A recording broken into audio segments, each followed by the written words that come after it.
Good morning, ladies and gentlemen, traders. I had a relatively silly loss this week on EU. Well, I had a loss on EU, and in hindsight, I found a few mistakes that I've made, and I thought I'd make a video, share it with you, and yeah, maybe you can learn something from it. But it's also just good for me to verbally talk about it and make a video on it, and it helps me to grow and be better and better understand the mistakes that I've made. I have found that making a video journal is just as good as, or even sometimes for me better than just screenshots. So it helps you to get your thoughts out there, uh, show it on the charts, analyze it, and then it really helps to get your thoughts in order and so on. So I'm gonna look at the charts now, and then I'm gonna try to show you the mistake I've made.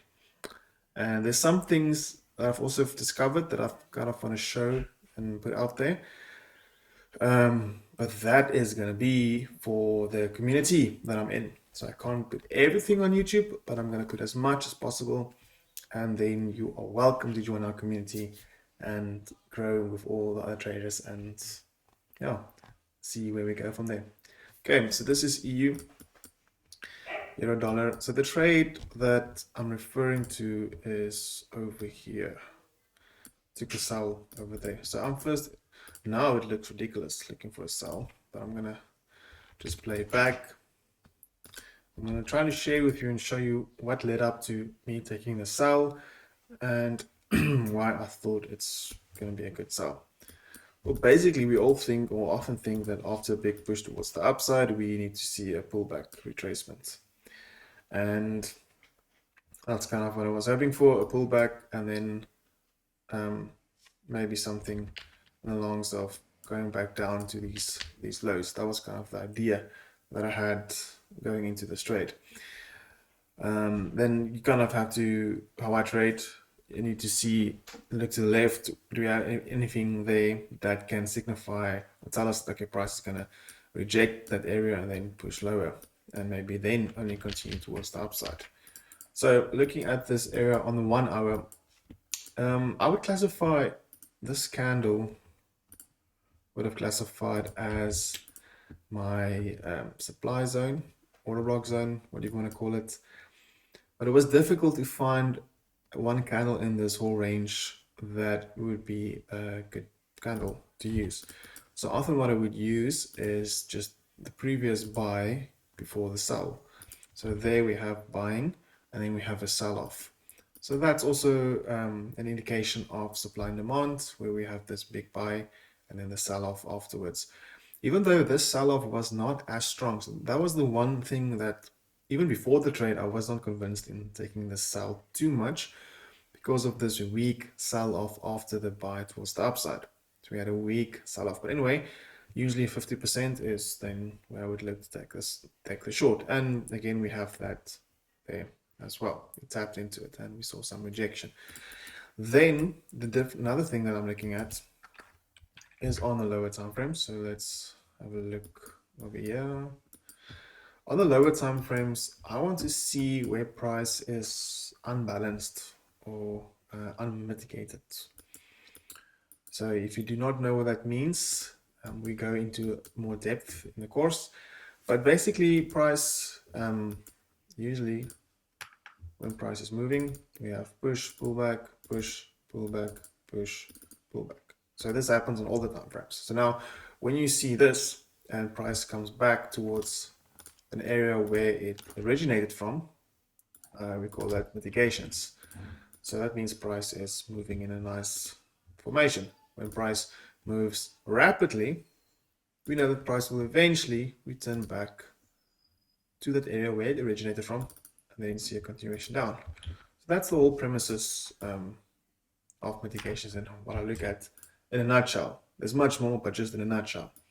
Then now looking at this price action, price is mitigated, balanced. There's no massive impulses except for this area. Could maybe say that this candle, we had a push back into it, but this was me now kind of forcing the trade, kind of looking and wanting to take a trade. So I was looking at this zone as an area for price to reach into. We had this candle push into it, but I thought, okay, but maybe price will tap into 50% of this area. Let's take that wick as well. Maybe price can still come back now and reach a bit deeper into the zone. So that's what I did on the 5 minute. It's a bit more clearer as well. It's that high and that low. So that was the zone that I had. You can see on the 5 minute, that's actually where it happened. Big push down and price didn't return back into that area. Whereas you look here, whenever price pushed down, it returned back into that zone. Push down, came back. Push down, came back. Push down, came back. Same thing. And then over here, we had a big push down. Price didn't return all the way. So my thought was that price is going to return into that area again. So that was the idea. Let's backtrack a bit. Okay, let's go to where we are now. So this is what happened. We'll get this. Price pushed up into this area and I took an aggressive entry, entering as price enters. That's too many entries. And I had a 2 pip stop loss. Like that. The entry was something like this. And then 2 pip stop loss and then targeting. Well, in my opinion, I thought, okay, we're going to go down. We're going to like take all of this liquidity and we're going to reach all the way down. And this is going to be a massive 32 odd trade. That was my thoughts. And I was like, yes, I'm going to bank this trade and it's going to be beautiful. The reality of trading is it doesn't happen like that. It does not always happen like that. So here's me. Yeah, I am thinking massive trade. It's going to happen. Let's see how this played out on the 1 minute, because that's where I often take trades. We rejected that area. We had a significant push towards the downside, a bit of a slowdown, and then another push towards the downside. This push down was not enough to break any significant structure to the left. We have all of the structure levels. We have trend line liquidity, and then we have a 1 minute area of demand. And you can see how price came into that area, tapped into it, even went a bit deeper, tapped into something below here, and then made a rejection towards the upside. Now you can think, okay, but maybe, just maybe. Listen, you can hear how in that time, when you're in the situation, you're like convincing yourself that this is going to be a trade. You try to look for reasons to short this, like you make things up, even though there's nothing. Then I thought, okay, maybe this is a zone, an area of supply. Perhaps price is going to respect this area and push down. So I kept my position, original position open, thinking that price is going to go towards the downside still. And this happened. You see all these nice candles. I'm thinking, yes, we have a home run. We're going to go down. But look at what happens. We tapped into this area again. We failed to break the zone. And actually, we created this little higher low. You can see there's this low and this low. This one is higher than the previous one. There is already indication that you should get out of this trade, because this market is not shifting towards the downside. We're not giving any indication the price is willing to go lower. We're still printing higher pricing. So if you look at it logically, price is going to go higher. Price actually just created liquidity over here. We actually just created liquidity above this area. Come now. Liquidity, and price is now going towards the upside. Take this away. Then you can see much better what price is doing. So now we can see the price is actually just bullish because we did not break this low. If we broke this low, then yes, I would have really considered or kept thinking that we are going lower. Price didn't break this low. Instead, we just kept on pushing up higher. So lessons learned in this area are quite significant. I'll show you in a moment. Just want to get some more pricing so that I can show you. Okay, that's enough. Now we're starting to break down, but not all the way yet. So on the 5 minute, this is me trying to be aggressive. On the 5 minute, I should have waited for a significant low to be broken before trying to catch a trade. So looking at price action now, where's the significant low, significant lower, higher low? This area is most definitely the area that needs to be broken first. You can see price needs to break this level, then we can identify that we have a possible shift in structure towards the downside, because now we're still trending towards the upside. It's actually so foolish to try to catch tops and bottoms when you don't have all the necessary information that you need.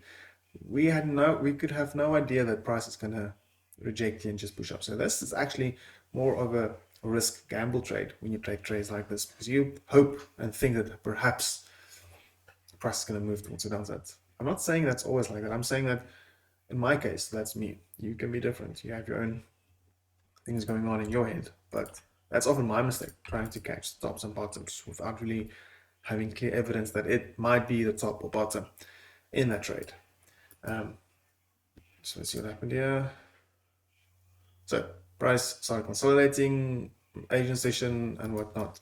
So, but the thing that I want to show here is, one, that I was impatient, needed to wait for this low to be broken, or when price created this new higher low, that this low should have at least been broken. At least this low should have been broken, and then look for a pullback into a supply area, and then a continuation towards the downside.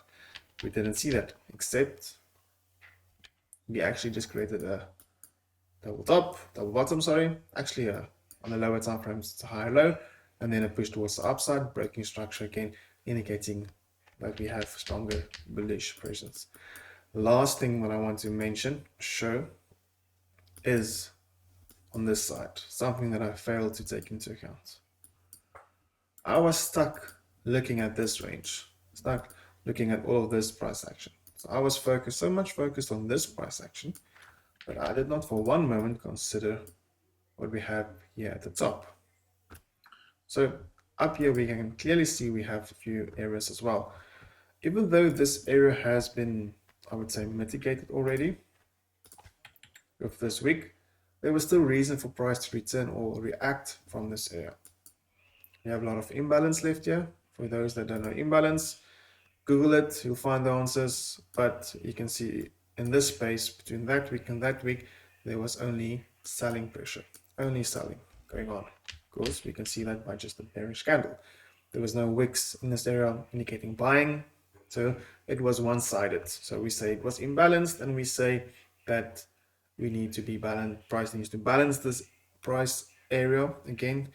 If you look to the right, 2712 and 2683, price needs to come back and balance that area, and that is then the area where price balanced exactly. So if you put, let's just go all the way to the left here, if you look at it and you put the line, this candle was balanced, but if we look at where price was unbalanced, you can see where price tapped, filled all that imbalance, and then took off. So in hindsight, if it's part of your plan, 50% of the imbalance, stop loss above it, you can make some room, and you can just target the most significant lows thereafter, and that is a 8.4 risk reward ratio. More on this in the course. I'm just giving the highlights, sorry, not the headlights, the highlights. Yes, that's what I just wanted to show you. So my few mistakes that I made, and recording this, showing this, and learning from this to not make the mistakes again. I think it's very important. So yes, I hope you like this new format of video recording where I talk to you face to face, and we have the screen. I'm still figuring out a few technical stuff to make it more interactive, maybe have some pop-ups or a logo, or switching between just the camera and the screen. I thought I had it figured out, but then when I tried it the first try, it didn't work out, and I was quite eager to make this video. Since we have some quiet now, we have a baby, and when the baby cries, you can't do anything because I don't have a separate room where I can record. So that's it. I hope you like it. Leave a comment, like, subscribe. The more likes, the more people see this video. I think it's part of the algorithm. But anyway, I would appreciate it. Thank you for staying till the end, if you stay till the end. And yes, see you on the next one. Thanks.